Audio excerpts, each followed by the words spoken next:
172. Donatism. Chalcedon Position Paper, number 54, September 1984.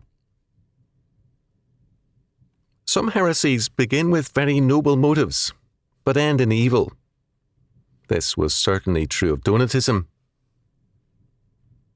Church historians usually classify Donatism as a schismatic movement rather than a heresy, but there are weighty reasons for seeing it as a heresy despite an outward orthodoxy. During the times of persecution, especially that of Diocletian, AD 245 to 313, there were varying responses from the Church. Some men virtually welcomed martyrdom. Others accepted it as a necessary consequence of the battle between Christ and Caesar. Still others took prudent or temporizing steps, and others compromised or abjured the faith.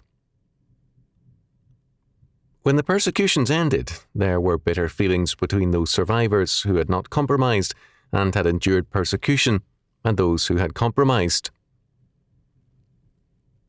The Donatists, named after their leader called Donatus the Great, wanted no part of the compromisers. They demanded a pure church. They appealed to Constantine, who ruled against them, and they subsequently became bitter enemies of the state.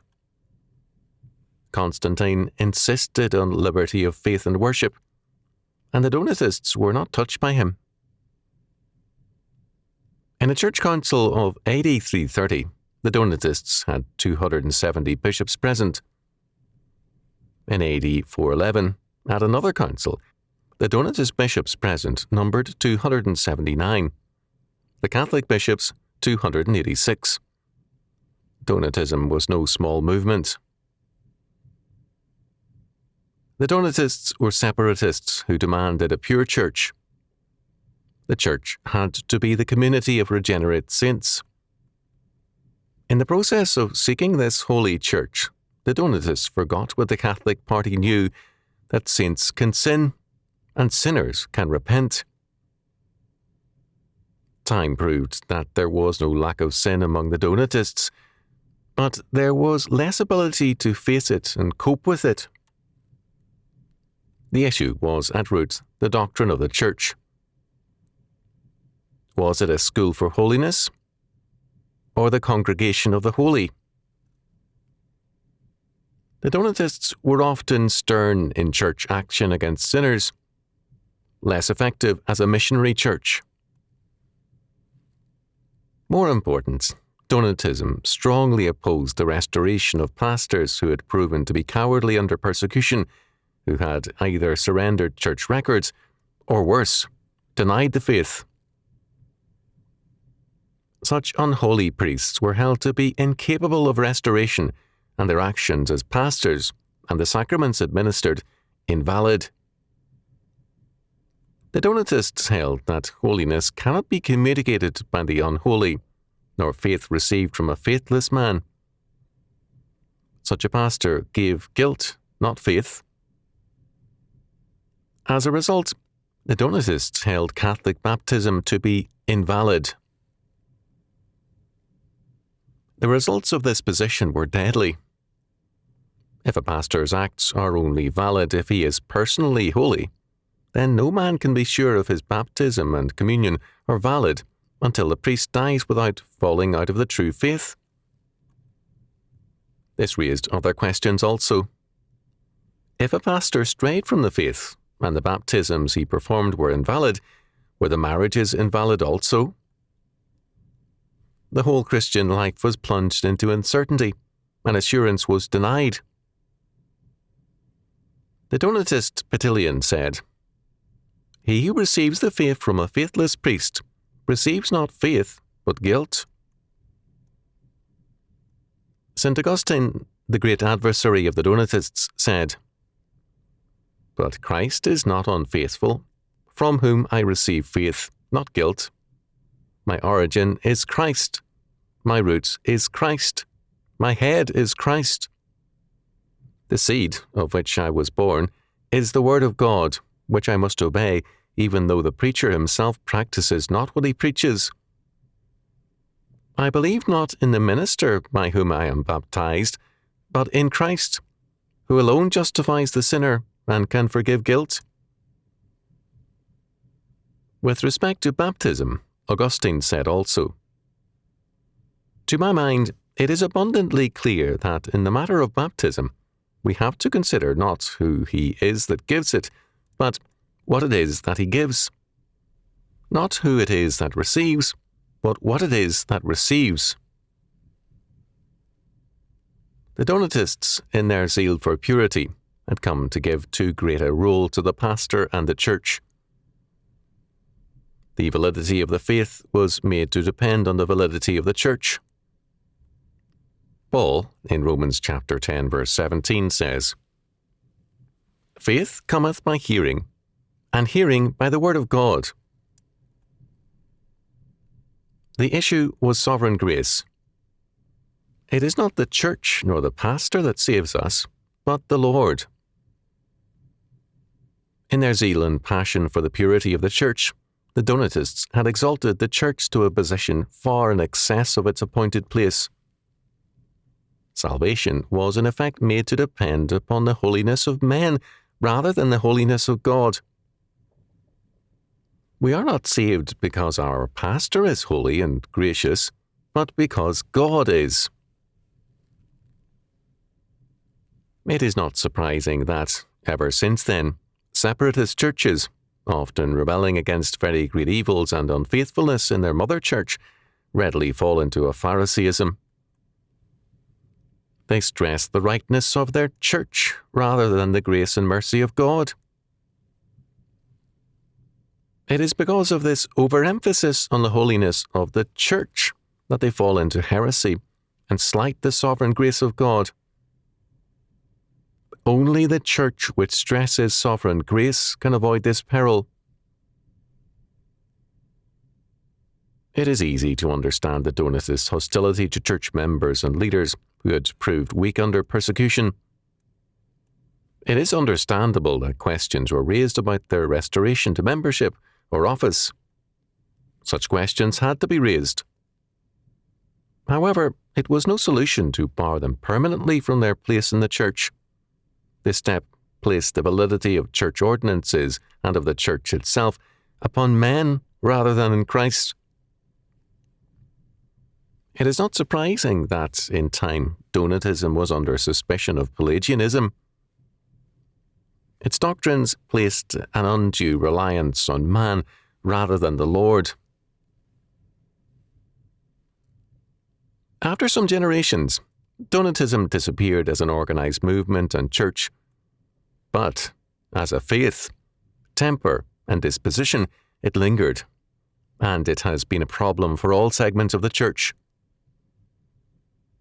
It has been most a problem where men became most zealous for the purity of the church.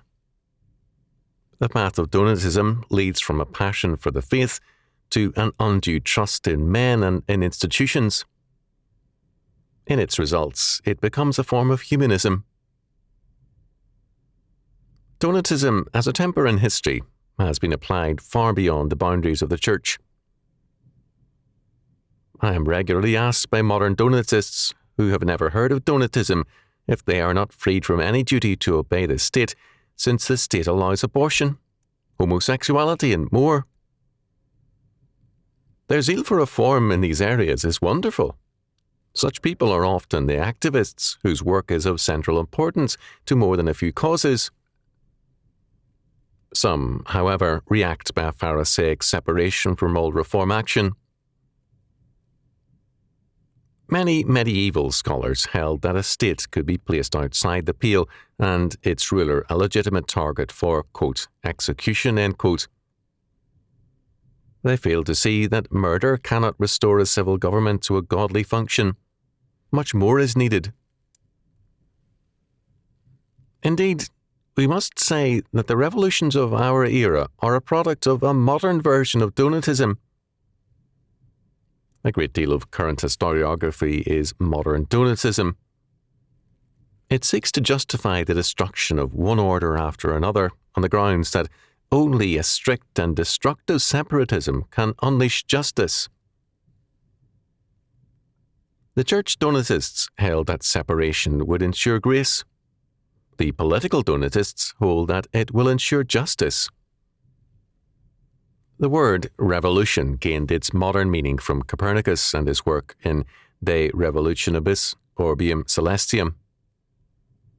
Just as Copernicus radically altered man's view of the universe, political revolutionists believe that justice requires the destruction of old orders in favor of their idea of justice.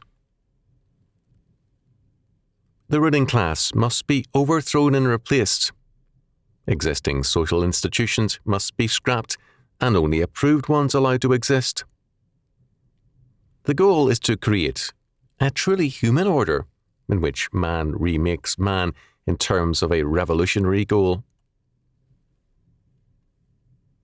Otto J. Scott, in The Secret Six, as well as in Robespierre, The Voice of Virtue, gives us accounts of the destructive nature of revolutionary men, men who were by nature Donatists. Job answered Zophar at one point with bitter irony, saying, "No doubt but ye are the people, and wisdom shall die with you." Job chapter 12, verse 2. This is a telling summation of a temperament common to many people, and certainly to the Donatists. They believe that wisdom was born with them and will die with them. Rather than manifesting grace, they manifest judgment. St. Augustine pointed out in On Baptism against the Donatists, circa AD 400, the Donatists began to separate from one another and to quarrel in their own ranks. Men whose forte is condemnation cannot be the blessed peacemakers. Augustine said, "We exhort them to come to the soundness of peace and Christian charity." Here was a critical weakness of Donatism, the lack of charity. What began as an honest zeal for purity became, before long, a censorious and uncharitable spirit. Purity is indeed a legitimate goal of the Christian Church. Holiness, too, is basic to God's nature and to the image of God in man. Ephesians chapter 4, verse 24. Priority, however, belongs to grace, to sovereign grace. Every reform movement which does not give priority to grace fails to gain either purity or holiness. The Donatists held to a theory of purism and, in the name of purity, fought with the Catholics and then with one another. Had they begun with grace, they would have made a great and lasting contribution to the Church. In the name of purity, they became persecutors.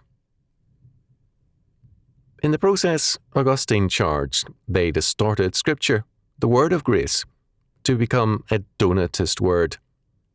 They had, charged Augustine, become not only schismatics, but heretics. But this was not all. Because the Donatists stressed purity and holiness more than grace and forgiveness, they were ready to believe in compulsion. Our political Donatists, who want the perfect society now, seek by revolution, and then by means of revolutionary regimes, to compel men to believe, to be good, and to be loyal.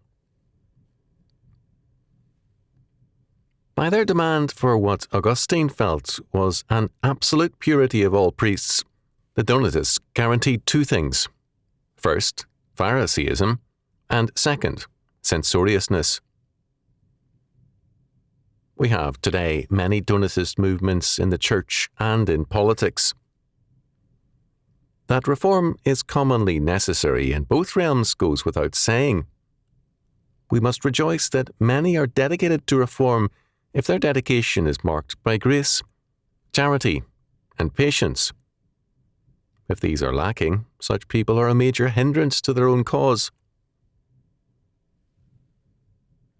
Because of this warped emphasis, the Donatist temper believes with Job's sorry friends that wisdom was born with them and will die with them. The Donatist is harsh, arrogant, censorious, and impatient. He rejoices in the sins and shortcomings of his opponents and responds to them with condemnation, not with grace. The key issue is grace, sovereign grace. Apart from that, nothing can change. The kingdom of God comes not by our nagging, condemnation, or efforts, but by the sovereign grace of God. That grace God communicates to us through His Word, not ours. Romans chapter 10, verse 17. Isaiah chapter 52, verse 7 tells us, "How beautiful upon the mountains are the feet of him that bringeth good tidings, that publisheth peace, and bringeth good tidings of good, that publisheth salvation, that saith unto Zion, Thy God reigneth." If our God reigns, we are not sour Donatists. We are the sovereign grace men, bringing good tidings of peace and grace, of salvation and victory through our Lord and Saviour, Christ the King,